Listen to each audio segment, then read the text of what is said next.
प्यारे बच्चों, आज हम पढ़ेंगे चैप्टर नंबर 5 अर्थमेटिक प्रोग्रेशन समांतर श्रेणी। तो इसको समांतर श्रेणी को आप समांतर से इसको इस वाली चीज को आप इस तरीके से भी लिख सकते हैं श्रेणी, तो भी कोई दिक्कत नहीं है। तो सबसे पहले इसके हम डेफिनेशन पढ़ेंगे। A series which has common difference are same, then we can say it is AP।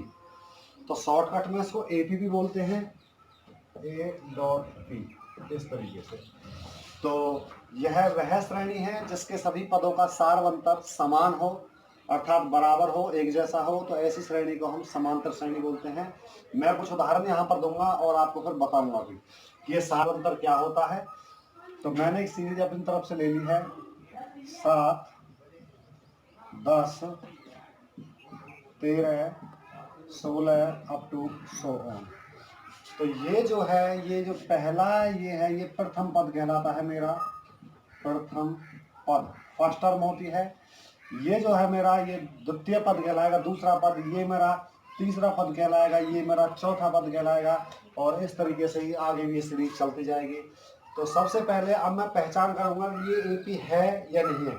तो उसके लिए हमें क्या करना है, इसका डी निकाल के देखेंगे। डी बोले तो डिफरेंस, और डिफरेंस का मतलब होता है अंतर, कॉमन डिफरेंस जिसको मैंने बोला था। तो अंतर निकालेंगे कैसे, पिछले वाले पद में से अगले वाले पद को घटाएंगे। जैसे 10 में से 7 को घटाएंगे तो ये बच जाएगा हमारा 3। अगर मैं इसमें से इस वाले को घटाऊं तो 13 में से अगर मैं 10 घटा दूं तो यहाँ पर भी आपका 3 बच जाएगा। अगले का इसी प्रकार से मैं यहाँ से इसका डी निकालूं तो 16 में से अगर मैं 13 कम कर दूंगा तो ये आपका 3 बच जाएगा। तो हम यहाँ पर देख रहे हैं सभी का जो अंतर आ रहा है वो एक जैसा आ रहा है, समान आ रहा है। 3 इसका, 3 इसका, 3 इसका। अगर किसी भी सीरीज का, किसी भी श्रेणी का अगर सार्वंतर यानी कि डी अगर मेरा एक जैसा आ रहा है, समान आ रहा है, इक्वल आ रहा है, तो ऐसी एपी को हम, ऐसी सीरीज को हम एपी बोलते हैं।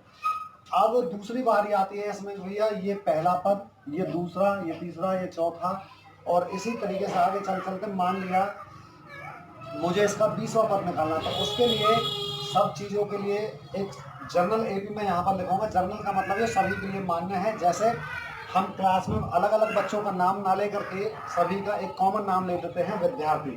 तो इसी को जो प्रथम पद है आपका, इसको ए द्वारा दर्शाया जाता है। पहले पद को ए लिखा जाता है। दूसरा जो पद होता है इसको ए प्लस डी लिखा जाता है। तीसरा जो पद होता है ए प्लस 2d इसको लिखा जाता है। चौथा जो पद होता है ए प्लस में 3d इसको लिखा जाएगा, ए प्लस 4d लिखा जाएगा फिर, और अप टू 100 इस तरीके से। तो ये जो है मेरा, ये है मेरा पहला पद, ये में है मेरा दूसरा पद, ये है मेरा तीसरा पद, ये है मेरा चौथा पद, ये है मेरा 5वां पद, और इसी तरीके से आगे की सीरीज चलती जाएगी। तो अब इनमें हम खास बात जो देख रहे हैं इस सीरीज में, जनरल जो एपी है सभी के लिए जो मान्य है, तो पहले पद में कोई डी हमारी नहीं है, दूसरे पद में पद है 2 और डी है हमारी 1, इसी प्रकार पद है 3, डी है हमारी 2, ए सभी में मिल रहा है। और इसी प्रकार से चौथे पद में ए प्लस 3d, 5वें में ए प्लस 4d।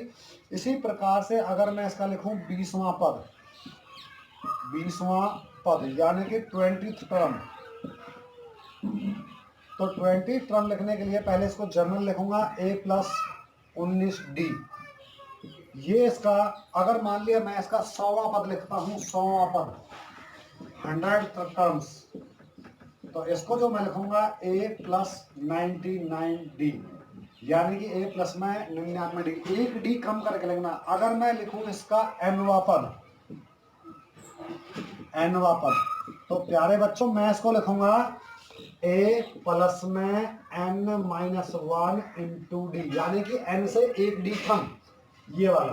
तो इसी प्रकार से हर एक पद को आप पहले जर्नल में लिखोगे, उसके बाद इसकी वैल्यू रखोगे। जैसे अब मैं इसी सीरीज का आपसे पूछूं कि भाई इसका आप बताइए 41वां पद इस सीरीज का, 7, 10, 13, 16 अप टू 100, तो इसका 41वें नंबर पे जो वैल्यू आएगी वो कितनी आएगी। तो 41वां पद आपको बताना है, 41वां पद। तो हमने करना क्या है, सबसे पहले इसको निकला है हमने जर्नल एपी में। जर्नल एपी में हम लिखने के लिए ए प्लस में 40d, यानी कि जितना ये पद है उससे एक डी कम लिखा जाता है, ए प्लस उतने ही डी लिखेंगे। तो यहाँ पर ए जो कि हमारे प्रथम पद की ये वाली वैल्यू होती है। तो ये रख दिया मैंने 7 प्लस में 40 यहाँ पर एज इट इज है गुना में डी। पिछले पद में से अगले पद को घटाएंगे, हमें ध्यान रखना है पिछले में से अगले पद को घटाना, चाहे माइनस बचे चाहे प्लस बचे, उससे हमें कोई लेना देना नहीं है। मैं एक सीरीज अभी और आगे बताऊंगा तब आपको पता चल जाएगा क्लियरली। तो यहाँ पर डी निकाल रखा है मैंने 3। तो ये हो गया 7 प्लस में 40 या 120 और कैलकुलेट करने के बाद में 127। तो इसका जो 41वां पद आ जाएगा वो आ जाएगा आपका 27। किसी भी पद को निकालने के लिए मुझे ए और डी इसकी चाहिएगी।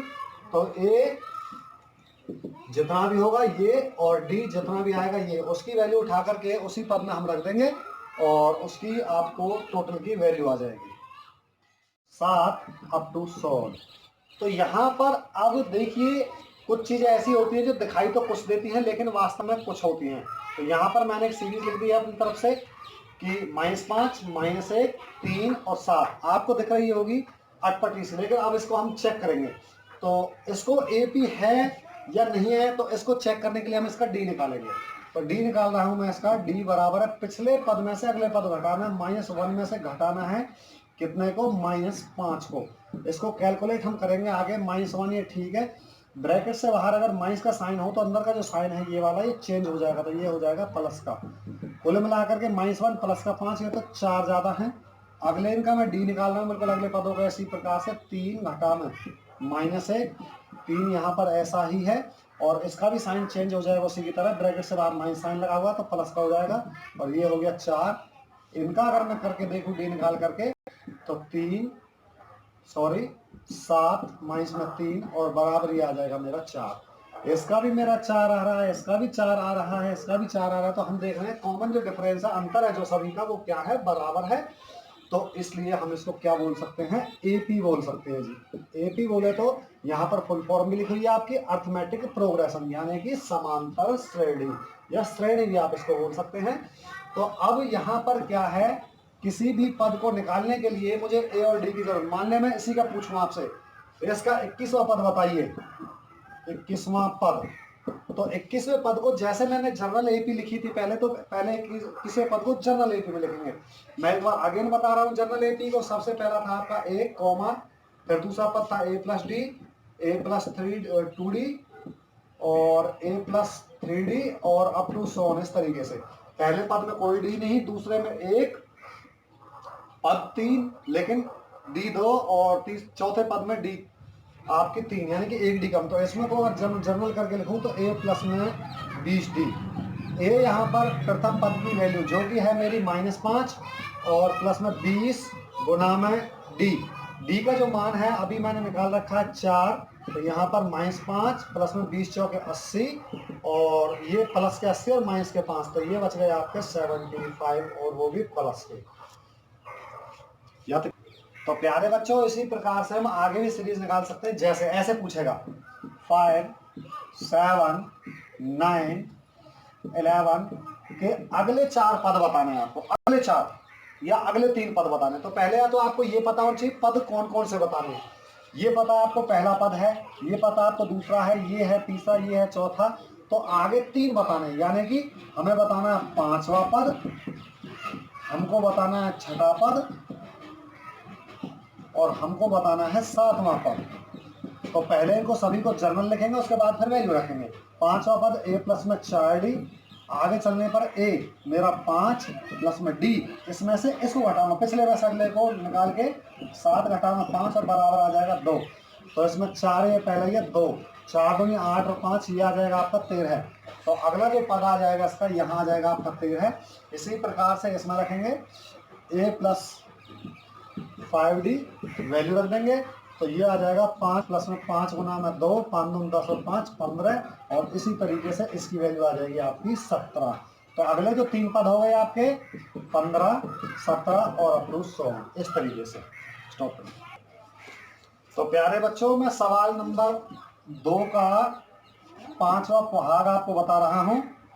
ए यहाँ पर दिया हुआ है -1.25 और डी इसमें दिया हुआ है 0.25। ये कह रहा है right first 4 term of AP. पहले 4 पद लिखने, प्रथम 4 पद। तो पहले जर्नल में लिखेंगे हम ए प्लस में डी, ए प्लस 2d, ए प्लस 3d और अप टू सो इस तरीके से डॉट लगा के छोड़ देंगे। ए ये है मेरे पास वैल्यू -1.25 कॉमा ए प्लस डी, यहां पर मैं करके दिखा रहा हूं कैलकुलेशन। ए की तो वैल्यू ये रख दी, प्लस में डी, डी है मेरा माइनस का 0.25। जब इसका ब्रैकेट खोलेंगे हम तो ये माइनस रहेगा, क्योंकि ब्रैकेट से बाद प्लस का साइन है, साइन चेंज नहीं होगा 25। तो इसके बारे में जब हम टोटल कैलकुलेट करेंगे तो ये हो जाएगा माइनस का 1.50। तो अगला जो पद आ जाएगा माइनस का 1.50। इसी प्रकार से इसमें मैं वैल्यू रखूंगा ए प्लस में 2d, तो यहाँ पर केवल 2 इस तरीके से आ जाएगा और ये यहाँ पर आ जाएगा 0.50। इसमें इसको करेंगे तो ये इस तरीके से आ जाएगा 1.75। अगला जो पद आएगा -1.75 और इसी तरीके से आगे चलेगा माइनस में 2.00 और इस तरीके से आगे भी आप कोई से भी पद लिख सकते हैं। 4 पद पूछे हमें, 4 बता दिए हैं। तो प्यारे बच्चों, एक्सरसाइज 5.1 में पहले सवाल को छोड़ देना है फिलहाल आपको, दूसरा, तीसरा, चौथा। दूसरे सवाल में आपको ए और डी दे रखे हैं, पहले 4 पद बताने हैं। तीसरे सवाल में आपको 3 पद दे रखे, जैसे 1, -1 और -3 और अप टू सो। अगले 4 पद बताने हैं इसमें भी। और चौथे पद में केवल आपको ये बताना है कि कौन सी एपी है और कौन सी नहीं है। जो एपी है, एपी पहचान मैंने बताई थी, डी निकाल के देख लो 2 या 3 का, और अगर एक जैसा आता तो एपी है, अन्यथा नहीं है। और वो कहता है फिर आगे अगर एपी है तो अगले 3 पद बताने हैं।